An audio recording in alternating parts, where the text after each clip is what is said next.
पुनः एकपल्ट विश्व महिनावारी स्वच्छता दिवसको हामी सम्पूर्णमा एकदमै धेरै शुभकामना व्यक्त गर्न चाहन्छु।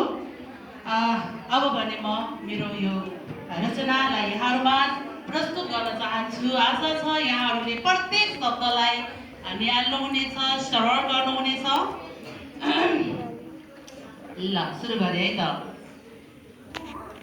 सृष्टिको द्वार खोल्ने चाबी जस्तै लाग्छ महिनावारी। सृष्टिको द्वार खोल्ने चाबी जस्तै लाग्छ महिनावारी। प्रकृतिले रचेको सुन्दर उपहार जस्तो लाग्छ हामी नारी।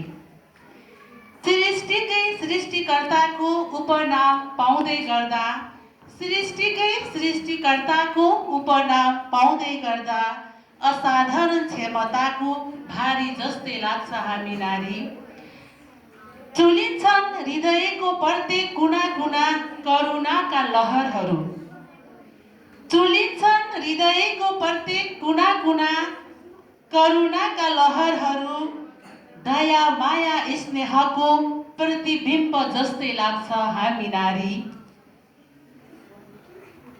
मासिक धर्मका चुनौतीहरू सामना गर्दै गर्दा, मासिक धर्मका चुनौतीहरू सामना गर्दै गर्दा धैर्यता सहनशीलताकै खानी जस्तै लाग्छ हामी नारी।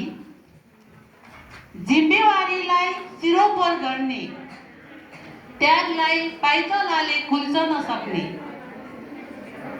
जिम्मेवारीलाई सिरोपर गर्ने त्यागलाई पाइतलाले कुल्च नसक्ने जैविक प्रक्रियाकै रानी जस्तै लाग्छ हामी नारी।